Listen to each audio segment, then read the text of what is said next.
چاند کی پیشین گوئی کرنا کیسا ہے؟ شریعت میں چاند کی پہلے سے پیش گوئی کرنے کی کیا حقیقت ہے؟ کیا پیش گوئی کا یہ پیش گوئی کر سکتے ہیں کہ اس دفعہ عید فلاں تاریخ کو ہوگی؟ محمد ندیم کراچی: جی ہاں جی، فلکیات کے علم میں بڑی ترقی کی ہے۔ بعض دفعہ فلکیات سے یقینی طور پہ پتہ چل جاتا ہے کہ یہ روزے 30 ہوں گے یا 29 ہوں گے۔ تو اگر ماہر فلکیات کو 100% یقینی طور پہ کیلکولیشن سے پتہ چل گیا اور وہ بتا دیں تو کوئی حرج نہیں ہے اس میں۔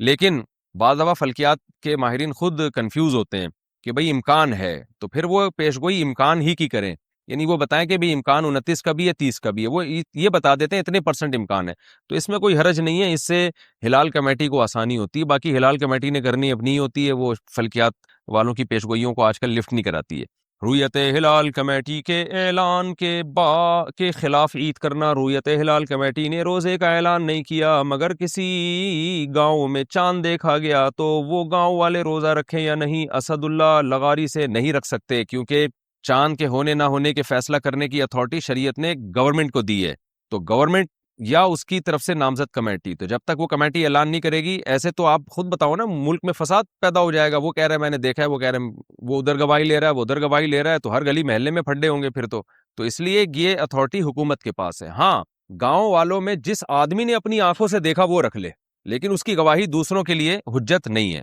اگر کوئی کہتا ہے میں نے اپنی آنکھوں سے دیکھا ہے تو موسٹ ویلکم، آپ رکھیں روزہ بھائی۔ ہم جب تک اپنی آنکھوں سے نہیں دیکھیں گے یا حکومت کا اعلان نہیں سنیں گے تو اس وقت تک ہم روزہ نہیں رکھیں گے۔ تو گواہی دینا، گواہی کو لینا، گواہی کو سن کے اس پہ فیصلہ کرنا، یہ ہر آدمی کو اس کا حق نہیں ہے، بلکہ یہ حکومت کو اس کا حق حاصل ہے۔ ویسے بھی آپ دیکھ لیں نا، کوئی قتل کے کیسز ہوتے ہیں، چوری کے کیسز ہوتے ہیں، ہر آدمی تھوڑی ٹھیے لگا کے بیٹھتا ہے۔ اس کو کہا جاتا ہے بھائی تھانے میں جاؤ یا عدالت میں جاؤ یا کوئی حکومت کی طرف سے کوئی نامزد کمیٹی ہو اس کے پاس جاؤ۔ اچھا بھائی، پوری دنیا میں ایک دن رمضان اور عید ہو سکتی ہے، چاند کے اختلاف مطالعے کا کہاں تک اعتبار ہے؟ ایک دوست سے یہ اعتراض کرتے ہیں کہ پوری دنیا میں کہیں بھی چاند نظر آ جائے تو سب ممالک کے مسلمانوں کو روزہ وغیرہ رکھنا چاہیے وغیرہ وغیرہ۔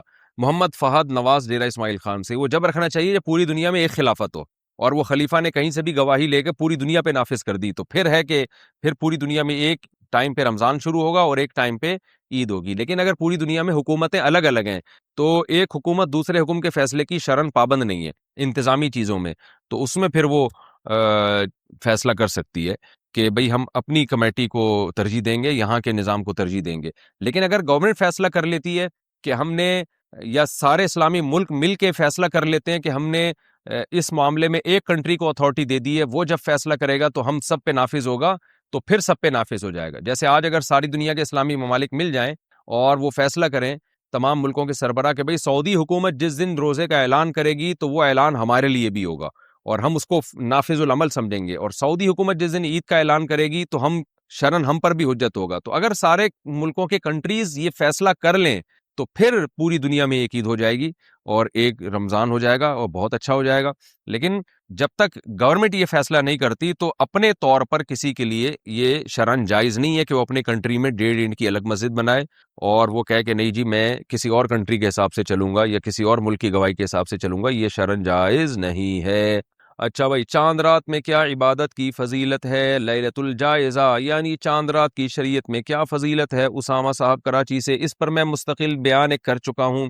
دیکھیں، عید کی رات، بقرعید اور عید الفطر کی رات کے بارے میں کچھ احادیث ہیں جن میں آتا ہے اس کی رات میں بہت عبادت کی فضیلت ہے، لیکن ان میں سے کوئی بھی حدیث صحیح نہیں ہے، بلکہ انتہا درجے کی ضعیف حدیثیں ہیں۔ لیکن اب چونکہ کثرت سے ہیں تو بعض علماء اس طرف گئے ہیں کہ اتنی ساری حدیثیں درجے حسن تک پہنچ جاتی ہیں، اور دوسری بات یہ کہ فضائل میں ضعیف حدیثیں بھی چلتی ہیں، تو اس لیے بہت سے علماء اس طرف گئے ہیں کہ بھئی اس رات میں عبادت کرنی چاہیے، عید کی رات اور بقرعید کی رات میں یہ فضیلت کی رات ہے۔ لیکن بعض محققین اس طرف گئے ہیں کہ ایک تو روایتوں میں ذوف بہت زیادہ ہے، دوسرا وہ قیاس کے بھی خلاف ہے۔ قیاس کے خلاف اس لیے ہیں کہ دیکھیں، شریعت کا ایک حکم، شریعت کا ایک مزاج یہ ہے کہ جیسے ہی سورج غروب ہوتا ہے اسلام کہتا ہے افطار میں جلدی کرو، کیوں کہ اب روزے کا ٹائم ختم ہو گیا۔ اسی طرح جیسے ہی چاند نظر آیا تراویح ختم، کیونکہ رمضان کے حکام جو تھے وہ ختم۔ اسی طرح نبی صلی اللہ علیہ وسلم عید الفطر کے دن نماز سے پہلے کچھ میٹھا کھایا کرتے تھے، اس میں یہی حکمت تھی، یہ بتانے کے لیے کہ آج ہمارا روزہ نہیں ہے۔ تو اس سے پتہ چلتا ہے جب رمضان جاتا ہے تو اپنے تمام لوازمات کے ساتھ جاتا ہے، تو راتوں کی عبادت کی جو فضیلت تھی رمضان کی، رمضان جاتے ہی وہ فضیلت بھی ختم ہو گئی اور دن میں روزے کی جو فضیلت تھی، رمضان جاتے ہی وہ روزے کی فضیلت بھی ختم. یہی وجہ ہے کہ نبی صلی اللہ علیہ وسلم پہل کر رہے ہیں. حالانکہ بقرعید میں آپ جلدی نہیں کھاتے تھے، لیکن عید الفطر میں آپ عید سے پہلے کچھ کھاتے تھے. اس میں بڑی حکمت یہی ہے کہ بھائی اب روزہ ختم ہو چکا ہے، اب تو کھانے میں جلدی کرنی ہے. تو اس کا تقاضا یہ ہے کہ عید کی جو رات ہے وہ آرام کی رات ہو، اور وہ جو رمضان میں ایک پورا اللہ نے ہم سے عبادت کروائی اور اس کی راتوں کو لوگ لیلۃ القدر میں جاگے اور رمضان کی راتوں کو عبادت کیا، تو وہ عبادت کا ٹائم اب ختم ہو چکا ہے. اب یہ رات ایک نارمل رات کی طرح ہے.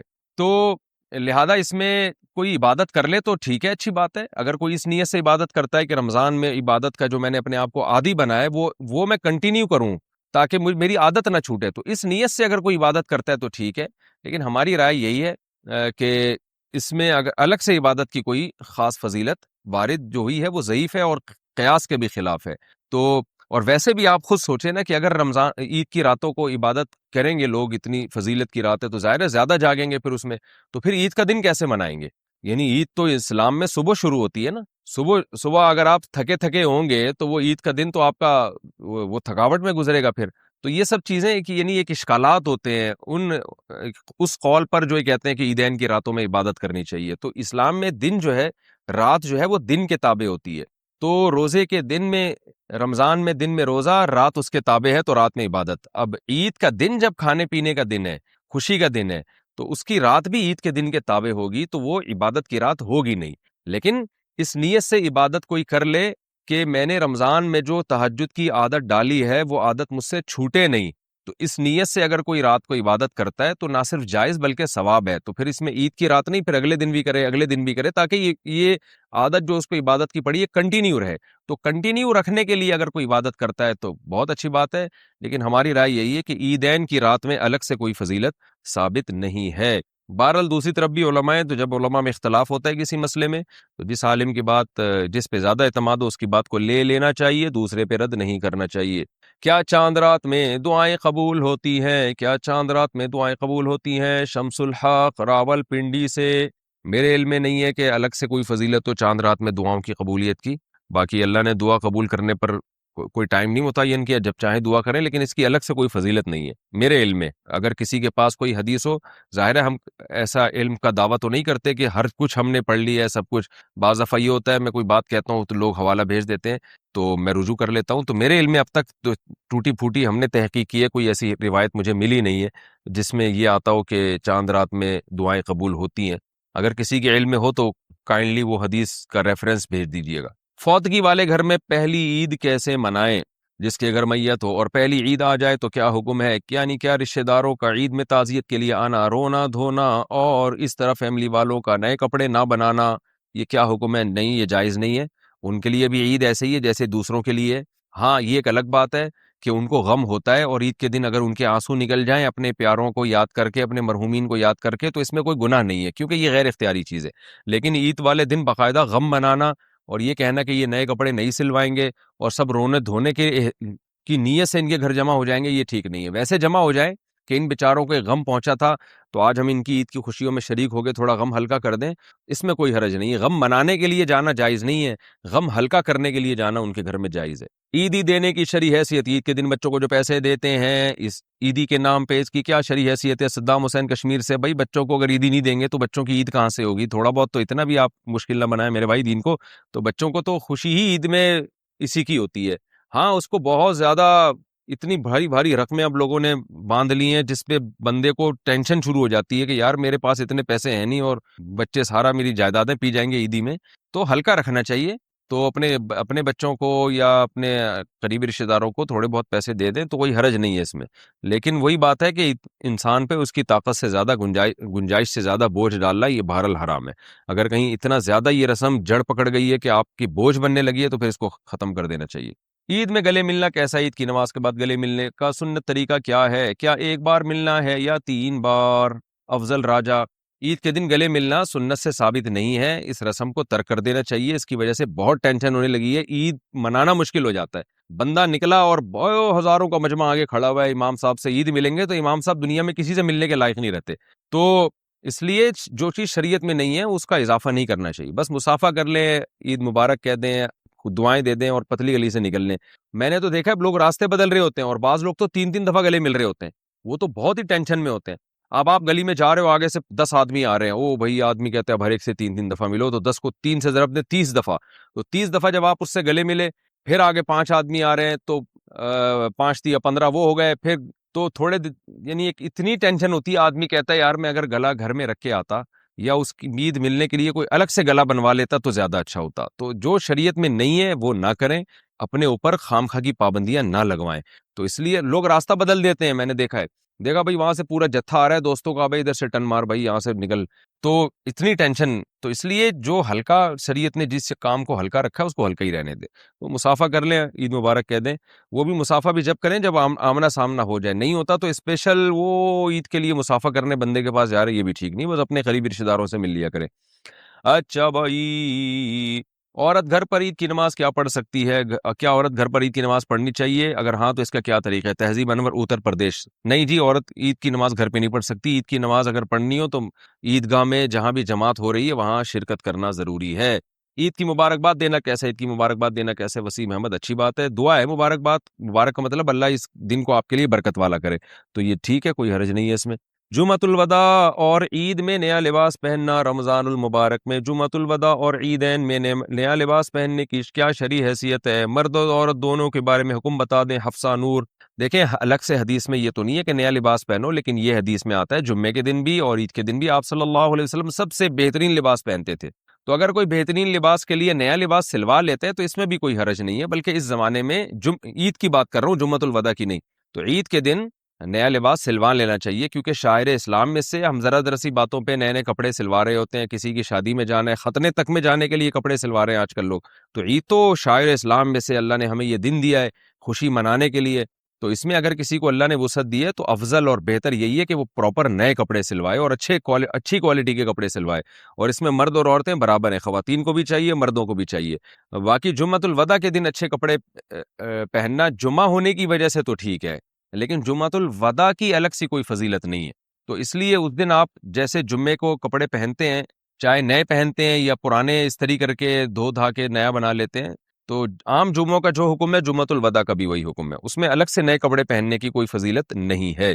ختم تراویح پر مٹھائی بانٹنا, کھانا کھلانا, مساجد میں ختم تراویح کے نام پر بریانی یا شیرینی بانٹنا کیسا ہے؟ عابد محمود, بہت بری اور ناپسندیدہ رسم ہے, بچکانہ رسم ہے ایک قسم کی. خاص طور پر مٹھائی اور لڈو بانٹنا تو بہت ہی بچکانہ, جیسے بالوشاہی بٹ رہی ہے, جیسے پتہ نہیں کیا کیا تم نے. بچکانہ حرکت ہے, قبیح رسم ہے, اس کو چھوڑ دینا چاہیے, اس کی حوصلہ افزائی نہیں کرنی چاہیے. باہر ملک والے صدقہ فطر کس حساب سے دیں گے؟ ہم سعودی عرب میں کام کرتے ہیں, پاکستان میں ہمارے گھر والے ہماری طرف سے صدقہ فطر ادا کریں تو کس حساب سے ادا کریں گے؟ ریال کے حساب سے یا پاکستان کے روپیے کے حساب سے؟ محمد رفیق, سعودی عرب میں جو صدقہ فطر دے رہا ہے جہاں وہ رہتا ہے اس ملک کی کرنسی دیکھی جائے گی اور اس ملک میں آٹے کی ویلیو دیکھی جائے گی. تو اس ملک میں آٹے کی ویلیو دیکھی جائے گی. تو سعودی عرب میں اگر کسی نے صدقہ فطر دینا ہے اور دینا پاکستان میں ہے, خود سعودی عرب میں رہتا ہے, تو وہاں دیکھا جائے گا میرے بھائی 2.25 کلو یا 2.25 آٹا ہے, کیونکہ علماء میں بعض کہتے ہیں 2.25 کلو, بعض کہتے ہیں 2.25 کلو. تو وہاں کا دیکھا جائے گا 2.25 کلو آٹا کتنا ہے, پھر کتنے ریال میں آ رہا ہے, پھر یہاں فون کر دیں بھائی یہاں سعودیہ کے حساب سے اتنے پیسے بنتے ہیں تو پاکستان میں اتنے پیسے ادا کر دو. اعتکاف سے نکلنے والے کو پھول کا ہار پہنانا. اعتکاف کے بعد جب لوگ گھروں کو جاتے ہیں تو لوگ ان کو پھولوں کے ہار ڈالتے ہیں, اس بارے میں کیا حکم ہے؟ ولی الرحمان.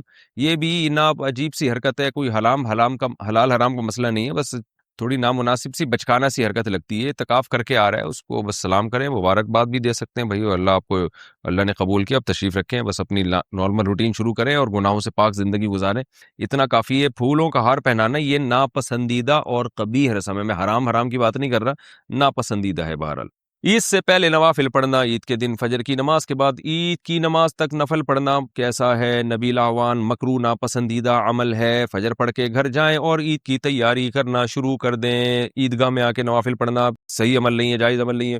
عید الفطر کتنے دن کی ہے؟ عید الفطر اور عید الاضحیٰ ایک دن کی ہوتی ہے یا 3 دن کی؟ زوجہ منصور کڑک سے. عید الفطر 1 دن کی ہوتی ہے. عید الاضحیٰ میں قربانی کے ایام 3 ہیں, 3 دن ہیں, اور چوتھا دن اس میں روزہ رکھنا حرام ہے. تو اس لحاظ سے ہم یہ کہہ سکتے ہیں کہ عید الاضحیٰ کے احکام 4 دنوں تک رہتے ہیں, 3 دن تک قربانی اور چوتھے دن بھی روزہ حرام. اور عید الفطر کا جو حکم ہے وہ 1 ہی دن تک رہتا ہے, کیونکہ 1 ہی دن روزہ حرام ہوتا ہے, اگلے دن روزہ رکھ سکتے ہیں آپ. رمضان کے بعد کیا تبدیلی لائیں، رمضان کے بعد زندگی میں کیسے تبدیلی لائیں؟ عبداللہ صاحب لاہور سے، بھائی رمضان میں ہی توبہ کر کے تبدیلی لے آئیں، بات کا انتظار نہ کریں اور توبہ کر لیں۔ اللہ میں تمام صغائر کبائر گناہوں سے بچنے کا تجھ سے وعدہ کرتا ہوں، اور جو رمضان میں عبادت کا معمول بنا ہے تو تھوڑا تھوڑا اس کو پورے سال کنٹینیو رکھیں۔ جیسے روزوں کی عادت پڑ گئی ہے تو اب ایسا نہیں کہ عید کا چاند نظر آتے ہی روزے بالکل غائب، بلکہ آپ پیر جمعرات کا روزہ رکھیں، ایام بیس کا روزہ رکھیں، اسی طرح رات کو تھوڑے بہت نوافل کا